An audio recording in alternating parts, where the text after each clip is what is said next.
Tonight on Newshour, Hamas has agreed to a 60-day ceasefire proposal put forward by Egypt and Qatar, an apparent success for the high-stakes diplomatic efforts underway to resolve the worsening situation in the Gaza Strip. But with pressure intensifying, basic services in Gaza close to total collapse, and public opinion in Israel becoming ever more vocal in its calls to end hostilities and bring all hostages home. What comes next? Well, here in the studio, we'll assess how far the latest proposals can go in the face of mounting obstacles and whether any meaningful compromise is really achievable at this stage. We'll also explore the wider regional implications of a possible agreement, particularly the extent to which neighbouring states could help stabilise the situation or in some cases further complicate the picture. In a moment, we'll take you to Tel Aviv for an update from our correspondent Blake Sifton. But first, we begin tonight's programme with a detailed look at the latest diplomatic and military developments shaping this rapidly changing crisis. Over the past 48 hours, momentum has slowly built behind renewed diplomatic activity aimed at producing a temporary pause in hostilities in Gaza. Senior officials from Egypt, Qatar, and the United States have held a series of intensive discussions in Cairo and Doha, seeking to achieve a broad consensus on a framework that would halt fighting for an initial 60-day period. Under this outline, Hamas would release groups of Israeli hostages in several stages, while Israel would facilitate the handover of Palestinian detainees in separate phases. According to sources close to the discussions, one of the main points under review concerns the sequencing of each stage. Mediators have proposed beginning with a release of women and elderly hostages, followed by younger captives, but Israel has yet to confirm whether it accepts that timetable. In addition, there is still disagreement over the exact number of detainees to be released in each phase, although all parties agree that the initial exchange should be relatively substantial in order to build trust. Officials familiar with the process say that while the general structure of the plan is based on proposals already presented earlier this year, there has been a notable increase in engagement from both Hamas and regional interlocutors over the past week. However, concerns remain over how any agreement would be monitored and what mechanisms would be put in place should either side decide to walk away.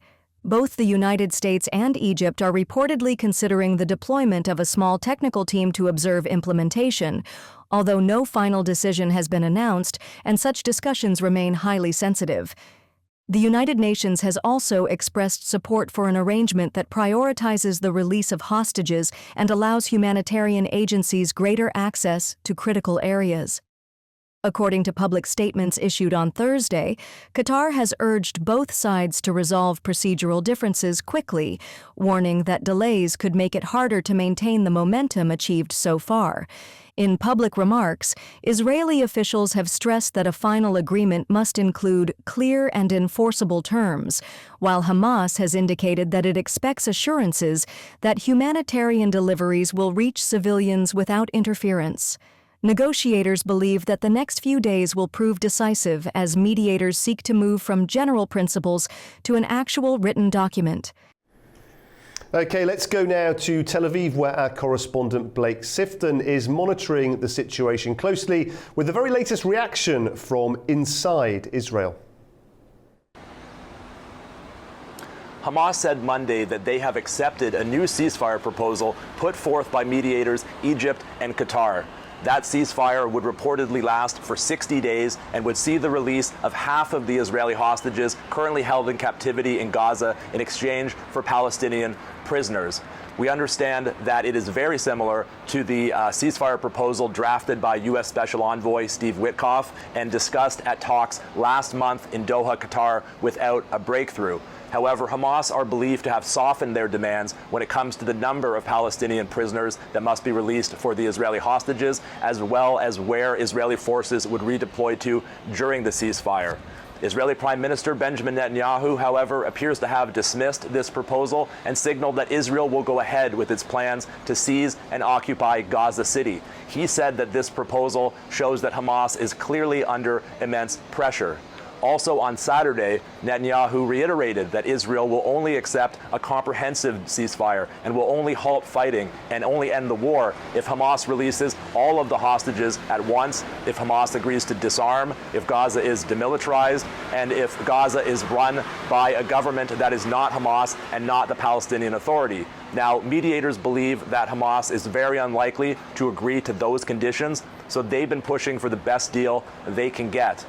And now we'll wait and see whether Netanyahu will bow to public pressure here in Israel to release, to win the release of at least some of the Israeli hostages, or push forward with his plan to seize and occupy Gaza City in hopes of destroying Hamas. Blake Sifton for A News in Tel Aviv. Okay, joining me now to discuss this further is Mr. Oner Erim, President of Dragoman Strategies in Istanbul, Turkey. Oner, thank you very much for joining us. Do you think this decision by Hamas is transformational? Do you think it shows a real change in approach, or is it more just a sort of a temporary move? Only time will tell that, obviously. However, I think there is one thing that everybody will agree. Some things need to change. And I'm not going to go into discussion as to which side should change what. However, a struggle that is just causing day in and day out civilian lives, for children to starve, there is something majorly wrong in that situation. Again, we can examine the all the things that Hamas have and haven't done. We could do the same thing to Israel and to the rest of the world. However, nothing justifies starving children. Nothing justifies Palestinian children, being shot and killed by snipers and bombs and every other inhumane, uncivilian approaches. But anyway, things need to change. And again, as I said, if we go into who needs to change what, it's going to be a long discussion. But I think everybody needs to just, stand for a second and just first and foremost resolve this humanitarian problem within Gaza first, without talking anything about the war. And Qatar is a country with a distinguished reputation for diplomacy. But let's talk about Egypt. How do you assess the role of Egypt in this case? Pressure, incentives, the way that they have encouraged Hamas to agree on this proposal. Give us your sense of the realities of that. Well, I think I would probably say every time I talk about any situation, assessing any situation in the Arabian Peninsula, north of it, and just southwest of it, basically all the countries surrounding GCC and the Arabian Peninsula. This is a region where Egypt, although, and I'm not saying it's not in this case, but although may not be affected directly by a situation, Egypt is one of those countries that you want to make sure you have also in the solution part of things. It's one of the few nation states of the region. I say the same thing about Iran. I say the same thing about Turkey. So whether or not we agree with the current, policymakers, the current governance of Egypt is another story. Having Egypt be a side and be a part of any solution within the region, I think is utmost important. Now, obviously, there are two sides to this. From the Israeli point of view, doesn't releasing hostages without having fully disarmed Hamas risk potentially strengthening the group, or at least do you think that would be their position? I don't know. I really don't know. I mean, I would ask to any question like that. I would ask, would Hamas be really safe releasing these hostages unless all the Israeli snipers and the full force attackers drop their weapons. So it's a two-sided street. I remember years ago, actually, probably in my studies, I had a very big fight with a professor of mine who was off from the Arabian Peninsula background. And the argument basically was he was talking about terrorism in some levels are the weapon of the poor. They need to terrorize, they have nothing else. So let's sit for a second and say that, we could call Hamas anything, you could call Hamas anything you want, but let's say that can we trust Hamas for, this and this? Well, the guys on the other side from Israel, whether it's Hamas, the Palestinians, the Gazan residents, they will say the same thing. What security we have from Israel that if we stop this or we do this, that we'll have a peace of mind. Israel has also proven itself to be not coping with international law, not coping with many international agreements. So that's a two-sided, two-way street. We could argue either side for hours. And the point is, children are being starved, kids are being killed, civilians are being hurt. Yeah, as you say, a variety of views, two sides to every story. We have seen, Ona, some protests in Israel recently. Just bear with me for a moment and let's take a look at this short package. A major highway in Tel Aviv was blocked by Israeli protesters on Tuesday. They're demanding an agreement to end the war in Gaza and secure the return of hostages. The demonstration followed mass nationwide rallies at the weekend when tens of thousands took to the streets in one of the largest protests since the conflict began. Families of hostages joined the crowds, pressing the government to strike a deal with Hamas to free those still held in Gaza.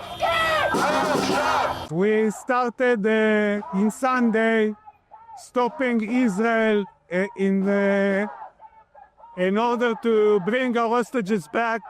We find that the only thing that works is putting pressure on the Israeli government to make a deal, to seal the deal and bring all of our hostages back and stop the war in Gaza. We will not stop until all our hostages are home. Israeli officials say around 50 hostages remain captive since the 7th of October attacks, but only 20 are believed to be alive. The protests come as Hamas announced it has accepted a ceasefire proposal mediated by Egypt and Qatar with US backing. The 60-day truce plan includes the release of half the hostages in exchange for Israel freeing a number of Palestinian prisoners. Senior Hamas official Bassem Naim confirmed the group's approval, while other Palestinian factions also informed mediators they support the deal. So far, Israel has not officially responded to the proposal, though officials confirmed it was received. We can see the protest there. Neither side, I think, would claim or could possibly claim 100% support from their supporters, from their people. Do you think there are different views now emerging, different voices on both sides? We've had for so long now this very, very polarized debate. There are now some critics of Israel within Israel having a larger voice. Are there also critics within Gaza of Hamas who are also sharing their points of view, the areas where they would like their governing population to do things differently? Maybe the times change, people change, leadership change, people that make up the groups and the governments change. In time, of course, views will change. We have seen this in many, long-standing conflicts around the globe. For example, I somewhat frequently visit Turkish Northern Cyprus.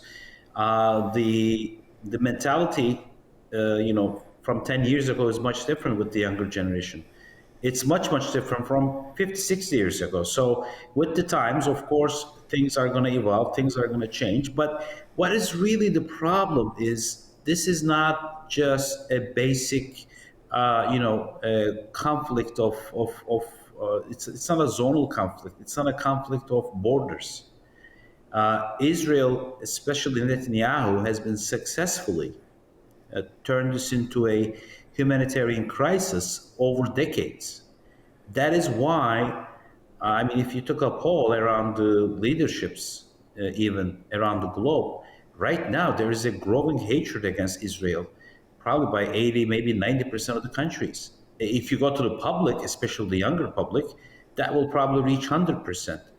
This is I think this is the current or the long-standing right now, somewhat Netanyahu's governance. This is the reason is theirs. People are talking more about the humanitarian crisis of Palestinians in Gaza rather than what is wrong or what is right with the war. So I don't know. The times will change, but things have to change on all sides, not just one side. Okay, things have to change. What do you think is likely to happen, though? Are you hopeful that this ceasefire could lead to real political talks, a real change of approach? Or do you think that distrust is just still too strong? Oh, look, I'm not going to be afraid from using the word because Netanyahu himself used it. As long as there is this Zionist mentality leading the government of Israel, it is very unlikely that things will not change, because they are on the rhetoric, they're on the religious rhetoric, as they say, and most Jews do not agree with them. But as long as this doesn't change, I just think we're going to go around circles. And I don't know, just on that, do you think, on the flip side, that there is anything at all that Hamas should do differently? Of course, there's no doubt. As I said, this is a two-way street. However, none of this, I think the critical point is that none of this should have anything to do with the humanitarian crisis there.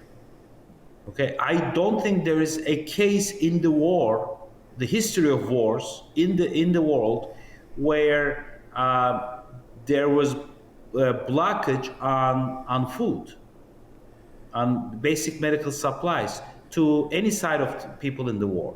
I mean, they fought each other, they fought the soldiers. The only thing that I could think of is, back then the UK punished Ireland, started trying to starve them to death. Besides that, I mean, these are inhumane policies. They have nothing to do with war either.